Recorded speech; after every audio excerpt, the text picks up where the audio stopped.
Europe 1, Daphné Nicki. 10h43, merci d'être avec nous. Allez, c'est l'heure de votre revue de presse de vos quotidiens régionaux par Bertrand Chameroy.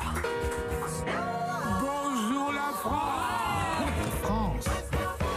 Allez, on parle de quoi ce matin? Si je vous dis Jimmy, Ah oui. Flavien, Vincent et Nicolas, ça vous évoque quoi? Un nouveau boys band? Pas du tout. Non, je vous ai induit en erreur et vous êtes complètement tombé dans le piège, mais ça n'a rien à voir du tout, Daphné. Visiblement, personne ne suit. Je crois qu'un petit rappel s'impose. Previously, dans le What the Fuck saison 1, épisode 190.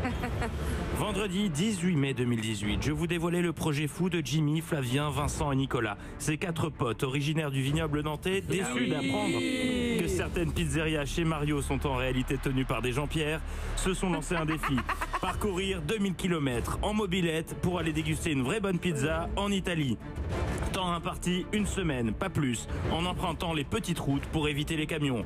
Ariel s'en souvient, le projet était simple. Ils arrivent en Italie, trouvent un resto, mangent une pizza et rentrent en France. On adorait ce projet, on le trouvait super. Et voilà, il y a des projets idiots, mais tellement sympathiques. Mais oui, Je pense que quand on a fait ça, après, on peut s'arrêter. Mais c'est vrai qu'on voulait avoir des nouvelles parce qu'on était fascinés. Et oui, alors pourquoi vous en parle aujourd'hui? Alors Eh bien parce que nous sommes le 13 juin et que le départ était prévu pour le 4 juin. Alors le défi a-t-il été relevé? La réponse se trouve dans les pages de Ouest France. Le quotidien détaille leur road trip, un périple qui n'a pas été de tout repos. Lundi 4 juin, jour du départ, la météo est pourrie. Et un malheur n'arrivant jamais seul, le cylindre piston casse. Ouais. Mardi 5 juin, sur les selles inconfortables de leur Peugeot 103, les amis ont déjà parcouru 250 km dans la douleur. Le mercredi 6, ça se gâte. Avec l'arrivée de la montagne, ça grimpe beaucoup, trop pour les mobylettes qui ont du mal à suivre la cadence. Jeudi 7 juin, le ressort d'échappement saute. Seul outil disponible pour le réparer, un fil de fer. Un enchaînement de looses qui auraient pu avoir raison de leur motivation. Et pourtant, le même jour... Jimmy, Flavien, Vincent et Nicolas arrivent en Italie. Il leur a fallu seulement 4 jours.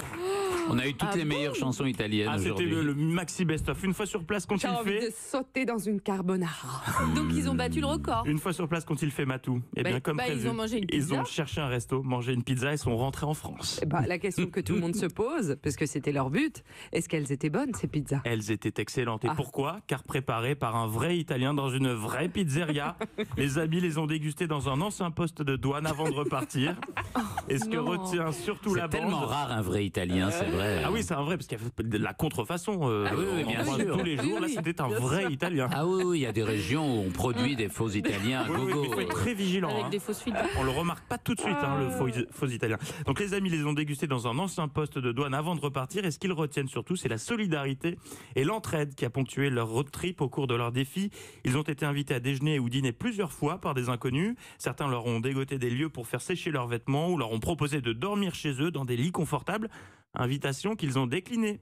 Car je vous rappelle que ce voyage était placé sous le signe de la débrouille. D'accord. Ils ont donc dormi dans des granges et c'est seuls qu'ils ont réparé leur bécane. Ils sont arrivés à Clisson en Loire-Atlantique lundi, soit pile 1 semaine après leur départ. Le défi est donc pleinement réussi. Bravo. Bravo encore.